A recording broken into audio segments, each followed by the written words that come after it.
Hello everyone, welcome to this NPTEL course on Advanced Reinforced Concrete Design. We are going to start the module 6 where we are going to discuss the analysis and the design of reinforced concrete for shear. Okay, so in particular we are going to focus the background and theory of how to analyze shear, in consideration of behavior of RC members. And then we will discuss about what are the provisions given by IS 456 to consider shear in our design. And then we will take up a couple of design examples to solve for shear. Right, so we'll start with this module 6.1. The objective of this module is to give an overview of shear in RC members, how the RC members behave under shear loading, right? So the expected learning outcomes after attending this video, the student should be able to differentiate shear design versus flexural design or the moment design.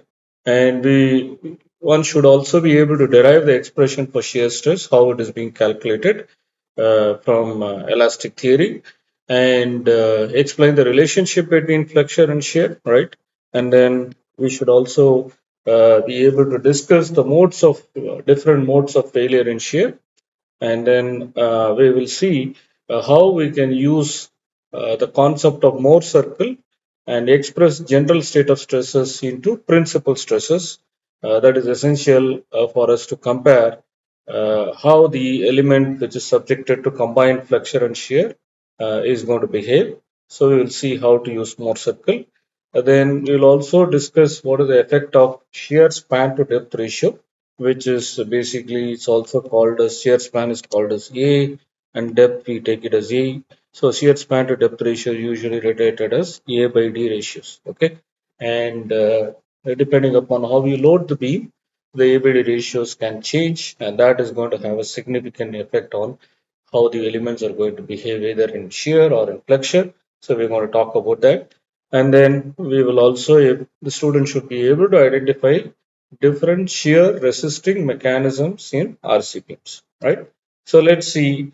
So we talked about in the previous classes, the actions on RC members can be classified into multiple things. Basically, four basic actions. We call them as axial load. So this is basically axial. Okay, so that can be converted into tension or compression depending upon whether you're pulling the member or squeezing the member. Then you have bending actions, which we extensively discussed in the last 2 weeks. And then we have members also subjected to shear loading. So like this. And then the members also can be subjected to twisting or torsion. And sometimes the members can also undergo buckling. So, but anyway, buckling is under compression it takes. Here, these are the four basic actions: axial, bending, shear, and torsion. So far we have discussed how the RC members behave under axial. We discussed the load deformation behavior of an RC member, if you remember. And then we extensively discussed how the moment curvature behavior is going to change for the different RC sections with different section details and so on. Now we'll see how the RC members behave under shear loading. Right. So behavior in shear. So if you look at it, again, as I said, the basic actions can be classified as axial load. It could be compression or tension, or under bending, and or the members can be subjected to shear. But usually bending and shear occur together, and you know that the relationship between bending and shear, basically V is basically dm by dx. So, and you have torsion also. So here we are going to focus on this in this chapter, how RC members are going to behave under shear loads. Let's see. So, if you see, usually in RC elements, especially in flexural elements like beams, first what we do is we assume the dimensions of the sections and member based on your thumb rules. And then we go ahead and do structural analysis, and then we find your internal forces, which are your bending moment, shear force, and axial force distributions, right?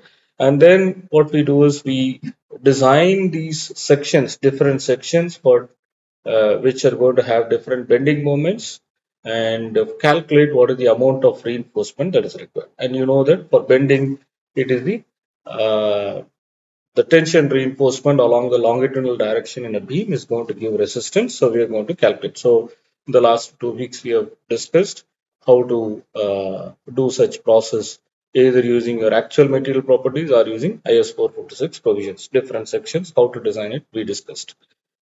Now, the cross-section dimensions are actually evaluated along with the amounts of longitudinal reinforcement. So that means at every sections, I'm going to calculate the bending moment, bending moment what is going to come. For that bending moment, I'm designing the section.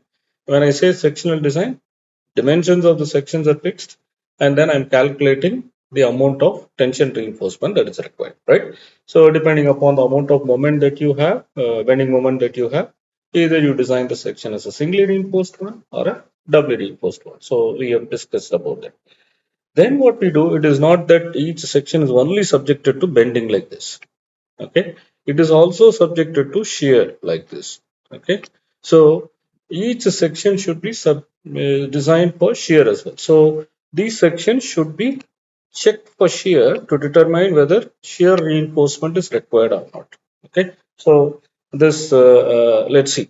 So this is a beam we are taking, and it is subjected to a generic load, and then we have said kept axial force compression to be 0, so that you have predominant bending action and is not dominated by compression loading. So if I take the free body diagram, as we've discussed, if I take only this left free body, then you will have that this section, when we are looking at it, is going to have shear as well as bending. So again, for bending moment, what we do, we put some steel like this that is going to take this tension, okay, and we have seen how to calculate and how to design this section. So this is the way that we do for bending. Now let's see, this section is also subjected to the shear. Let's see how to design this section for shear force, or how this member is going to behave when shear is acting on the member. So generically, we know that there is a relationship between bending and shear depending upon the loading that you have. So you can calculate that. Now, so why is it we need to be worried? Because the shear effects can be sometimes, if you're not careful, it can be more significant than bending, and it can lead to very brittle mode of failure. So this is a box girder bridge that what we are looking at. This is a box girder bridge, and you can see it has undergone significant deterioration and damage. You can see that you have this span maybe in the order of about 30 to 35 meters or so. Okay, and it's quite a long span. It is a box girder bridge, and you can see here you have these cracks right in the middle, which are basically vertical to the longitudinal direction. That indicates that in this section it is subjected to heavy bending. Now you can also, if you see here, very close to the support, you have this nice 45-degree cracks. Okay, so this 45-degree crack, if you look at it, okay, this is predominantly coming from shear dominant loading. Now, if you go a little away from the support region, you also have cracks that has originally started as 90-degree, which is flexure, and then it has converted itself into a shear crack like this, right? So this is your bending region. This is your shear region. This is your bending and shear dominant, or is also called as flexure shear region. So this region is called as flexure shear region. Okay. So this region is called as flexure shear region. Okay. So that means this region is having both the bending and shear forces are quite significant. That effect is getting reflected in the form of cracking like this. Now, we know how to arrest this crack, flexural crack. We provide longitudinal reinforcement, right, in the tension most regions, and then that is going to arrest this crack. Even after cracking, it is not going to lead to the failure of the beam, and the steel reinforcement is going to keep giving the tensile resistance, and it will offer the resistance to the applied bending moment, right? Now, but for the shear, now let's see what is it. How do we put reinforcement, and how do you make sure that this crack widths are controlled and then it is not going to lead to complete failure? So usually these RC beams are provided with special shear reinforcement in the form of stirrups. You know what is stirrups? So that, and also we put the amount of shear reinforcements in such a way that always in all the sections the flexural failure will occur before shear failure when these members are severely overloaded. That means, what does it mean? So we always, for each cross sections, we design the amount of reinforcement, that is longitudinal reinforcement and stirrup, in such a way that always a section will fail first in bending before it fails in shear. What is the reason? Because when the section fails in bending, if it is designed as an under reinforced section, the steel is going to yield and it is going to give you a lot of warning before it is finally failing by concrete reaching its strain of 0.0035. That's what we have discussed in the previous models. Uh, and but however, if you're not careful, if shear is dominating the behavior and the failure is controlled by shear, then the crack propagation would be much faster and it may lead to a brittle mode of failure, which we want to, as a designer, we want to avoid, right? Okay, now let's look at the shear and bending moment diagrams. Now we are looking at, if the beam is uncracked, it is going to pretty much remain elastic. How the behavior is going to be. Okay, for example, here we are talking about a simply supported beam which is subjected to 2-point loads like this, right? And this is the distance. This is also called a shear span. Okay, okay. So this is a shear span. A. It is actually from the support distance to the application of the load, the distance we call that as a shear span. So, which you will be using it to describe different failure modes in the coming slides. Now you see, this is a very statically determinate system. You can calculate your shear force diagram like this. Okay, in this region, if you look at it, shear is 0. Okay, so you know that from statically, it's a statically determinate beam, only using equations of equilibrium, right? We can calculate this shear force and bending moment variation. So you can see here in this case, in the middle region, it is having a constant bending moment of V times A. However, in the shear span region, the bending moment is very, very small. If you look at it, only here it reaches maximum. If I'm close to the support, you know that for simply supported beam, bending moment is going to be 0, and for this kind of loading configuration, right? So in this region you have only shear dominant loading, which is this, right? That means in the location of your shear span, and then between the shear span you have constant bending moment of m is equal to v into a, right? So but however, in the constant bending moment zone, your shear is 0. So this section, if you look at it, it is going to, the section what I am taking here, it is going to fail predominantly in flexural cracking. And then, however, this section, which is in the location of your shear span, it is going to have a shear dominant loading. So there is a potential for having shear cracking. So of course, we have to design that, make sure that the crack widths and failure modes are properly designed. So we will see. So this is the way you get. But this is simple, simply supported beam, statically determinate beam. Similarly, we know how to calculate the shear force and bending moment variations for statically indeterminate structures also, right? So that is from your structural analysis. Now let's see. So now this beam, each cross section, when you look at it, we go back.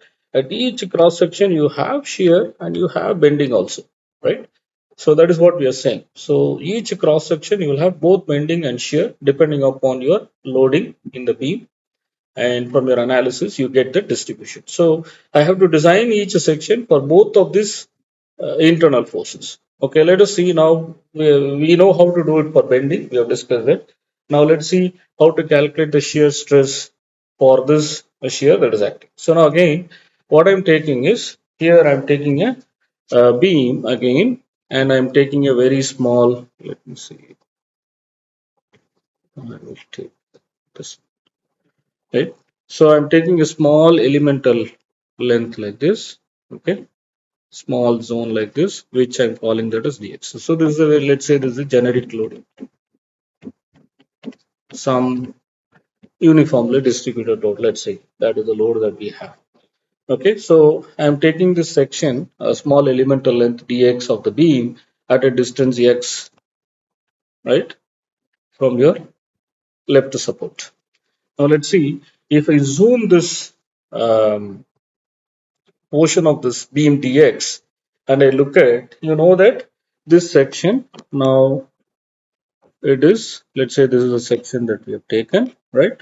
And it is going to have some bending moment like this. Now you have a varying load, right? And then let me say that at left side I'm having moment and right side I'm having m plus dm. Okay.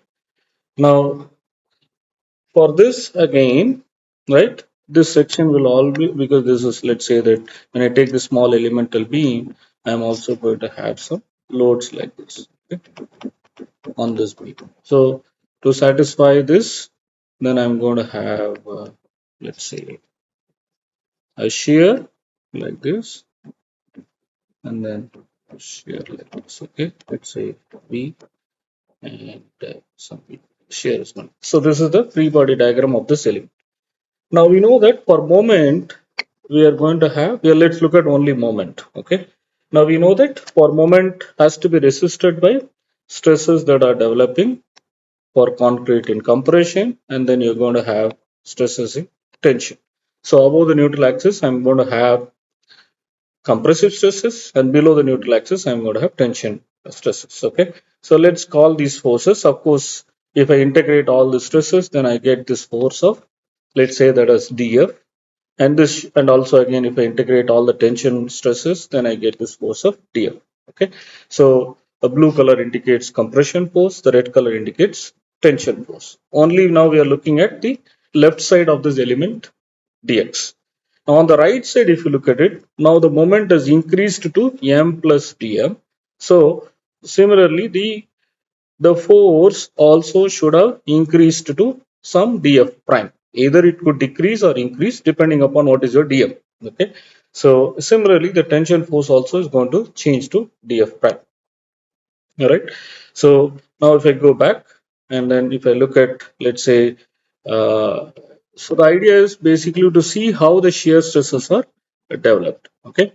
So if you look at this small element, now here we are showing this as a, let's say, rectangular beam. Let's say for a generic beam. Okay. This is for a generic cross section. Okay, which can be of any shape. Okay. Here in this example, we looked at a rectangular beam. Let's say this is a generic cross section, right? So if you look at this, okay. So if I'm looking at, let's say I'm taking a section which is at a distance of y. Okay. Okay. I'm taking a section which is at a distance of y from your neutral axis. Okay, so that section plane is going to, basically, what is the area of the section plane? It is going to be b times tx. Okay, that is your section plane, that red color, that what it is indicated. Now whatever that area that is above the section plane, okay, that whatever this area, okay, that I'm going to call this as dA.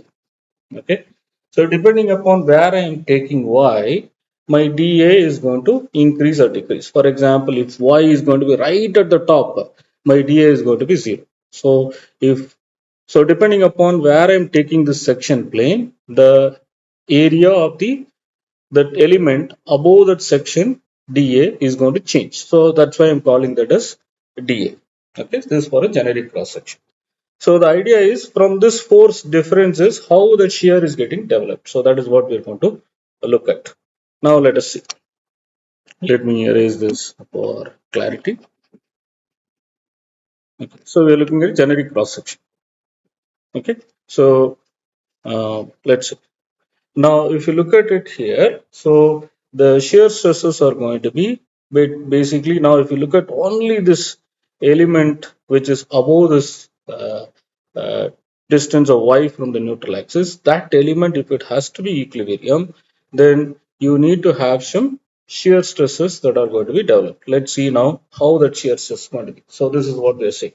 So let's say at this section, I am choosing in that element. Okay. Now, if you look at it, these are the stresses, the flexural stresses that are going to come because of that moment that is acting. And then these are the stress variations that are going to come because of this moment m plus dm. Right. Now, this when I integrate all of them, now what will happen? So basically, when I integrate all this, how do I get force? The difference, it has to satisfy horizontal force equilibrium. So sigma, let's say H equal to 0.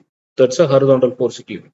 So to satisfy this force equilibrium, if I integrate all these things and if I call this as, let's say, as here df, and if I integrate all these things and I'm putting that as, let's say, df prime, if I'm going to take that the force that is acting towards right is positive, and if it is going to act towards left as negative, so you can write df, and which is positive, minus df prime, okay, should be equal to, now you see here, which is tau.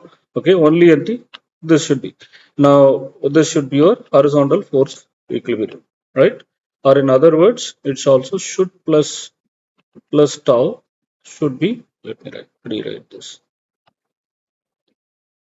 So tau is actually, we are looking at shear stress, but again, when you integrate over the area it is acting, we can get your force. Okay. Now, anyway, let's say that tau, let's say tau is again acting towards right. So tau times the area that it is acting. Let's say that area is, this is a section plane. So that section plane area is nothing but your b into dx.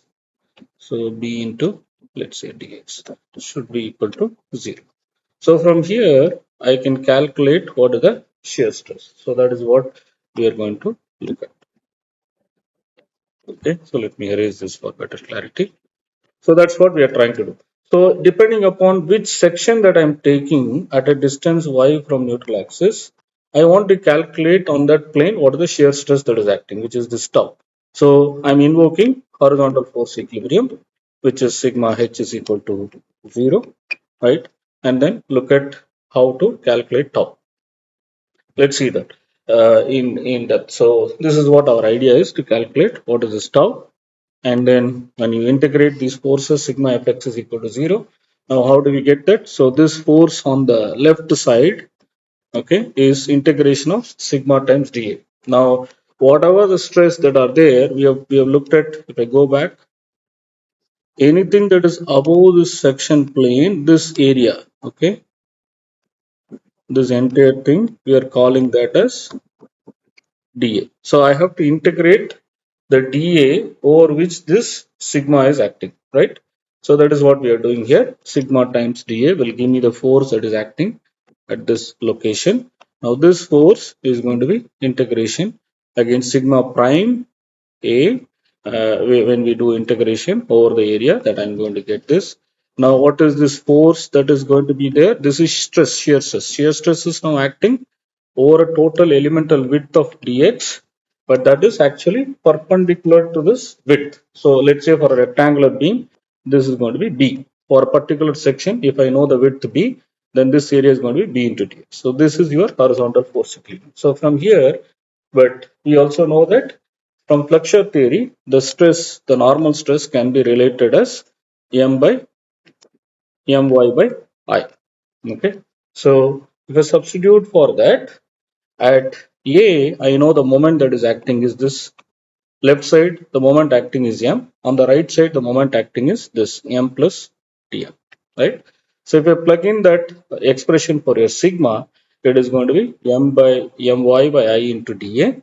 And similarly, sigma prime will become m plus dm by I into y times dA. And then the shear will be tau into b dx. So if I plug in all these things and simplify, you get an expression there, because this and this will come, this will get cancelled. So my IDA will get cancelled. then you will be left with only dm y by I into dA minus tau into b dx. So this is what it will be left with, right? So again, if you substitute that, you get that tau is basically nothing but dm by dx and then 1 by I b, right, times integration of y dA. Now what is integration of y dA? So you can go back. So let's say if I'm taking a rectangular section, right, and let's say this is my neutral axis, and if I'm taking a section, let's say at a distance of y. Now what is dA? dA is the area that is above the section that is considered. So this shaded area is nothing but your dA, or in other words, this will become your first moment of your area. Okay, so it's nothing but dA times y is basically, we replace that as q, which is called as integration of y into dA. Okay, so that is what we are going to replace this. So let me erase this for better clarity. Okay, so if you substitute that, so this is the generic area. So this is the entire thing, whatever the area that is above this section that we are considering is nothing but your dA. So we know that it is equal to dm by dx, and then q will be your first moment of your area, which is nothing but your integration of y dA, which also we can take that as y bar times a. So if you substitute that, you get an expression for shear as VQ by IB. So if I want shear stress at any distance y from the neutral axis, if I know the shear that is acting on this cross section, then for that particular distance from the neutral axis where I'm calculating my shear stress, I can calculate what is the first moment of area uh, of that particular distance, then you divide by I by B to get your shear stress. Okay, so this is the way we get expression for your shear stress as VQ by IB. Okay, so now for what would be the let's say for a rectangular section, what would be, let's say if I'm doing this calculation, right?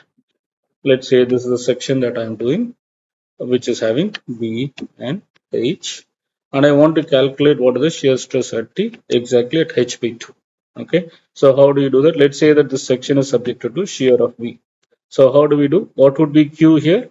In this location, if I'm taking shear stress at this point, Q will be the first moment of this shaded area. So what would be Q? Q will be nothing but B into H, the area, which is your dA, and then you have to take a moment of about the neutral axis. So right, so the centroid of this is going to be at a distance of, now what is it? It's going to be B H by 2 is your area, right? Now the centroid is going to be at a distance of H by 4. So multiplied by H by 4 is nothing but your Q. That's the first moment of this area when I take about the centroidal axis, right? So this is going to be your H by 4. So in this way, we can calculate. So if you substitute that, you will get that it will be 1.5 times your average shear stress that we will discuss. Okay. So the shear stresses that are acting in the cross section. So these are your bending stresses. Let's say this section is subjected to shear and a bending moment. Now, due to this bending moment, I know how to calculate the stress. Basically, sigma is given by m by I into y, and y is the distance of the fiber at which I'm calculating this normal stress. Similarly, what is the expression for your shear stress? It is nothing but tau is equal to VQ by IB. That's what we have derived now. Depending upon where I'm taking this distance y, right? I have to calculate, so let's say for here, I'm calculating, right? So let's say that this is the section that we are doing. If I'm calculating the stress at a distance of y, then what we do, whatever the area that is above the section, we calculate the dA and then take a moment of that area. Okay, and we know that how to do that, right? So if you do that, then you get your shear stress distribution as a parabolic profile like this with a maximum value here and a zero value here. Okay? So this is your elastic shear stress distribution for a rectangular cross section. So you will have shear stress will be 0 at the top and bottom, and you will have maximum shear stress right at the mid of your depth of your cross section. And that is where, for an elastic case, again, normal stresses are going to be 0. See, at a fiber where you have normal stress of 0, you are getting a maximum shear stress, right? So, but in RC members, they are actually not, they don't behave in an elastic manner. And we also, it is going to have a lot of cracking, and then you're going to have a lot of reinforcement. So, there's going to be a lot of redistribution of stresses that are going to happen. So, what we deal with this, we don't deal with this elastic shear stress distribution because of redistribution of stresses. So, what we are going to do is we are going to convert them into a nominal shear stress, which is also called as an average shear stress, which we are going to average this actual elastic shear stress distribution. We are going to call that as an average shear stress. Okay. So this tau max, if you look at it, it is going to be 1.5 times your average shear stress. So average shear stress, again, we can write that as V divided by B into H. And then tau max, if I calculate it, it is going to be 1.5 times V by BH. Okay, so that is what we are saying. Okay, so we can, in fact, this can be written as tau. In fact, this can be written as tau average, and this can be written as tau max, and this can be tau average. Right. In this way, we can get it. Okay. Now, again, just to illustrate, the equation of shear stress for a rectangular beam is given here. So, moment of inertia is BdQ by 12 for a rectangular section. So, Q max, how do we get? Again, we go back like what we have done that previously. And if I take moment about this, let's say this is in this equation, I've taken BD, this is B, right? So if you take what is Q, we are taking about this point where maximum this thing is going to be, this distance is now D by 2. So the area is B into D by 2, and but this area centroid is going to be at a distance of D by 4. So when I take moment about this neutral axis, then you get Q max is BD square by 8. And then when you substitute that for V, this basically V times BD square by 8, and then again BD cube by 12 multiplied by B. So if you substitute that, then you will get that equation as basically tau max is 3 by 2 times V by BD. Again, BD square will get cancelled, so 12 will go up. So you will work out that to be as 3 by 2 times V by BD, which is 1.5 times your tau average. So again, I go back. So this is the average shear stress distribution that we got, and the maximum shear stress distribution is 1.5 times your average shear stress distribution. Okay, again, why we are saying the maximum first moment of the occurs about the neutral axis. That's why we are doing at this point, right? So hence the maximum shear stress will be at neutral axis. Okay, so this is the Q is nothing but the first moment of area about the neutral axis or the portion of the section above the layer at a distance y from neutral axis. So that is what we have taken.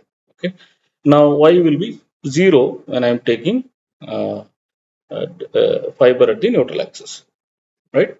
So you take the area. So this is how we get your shear stress calculations.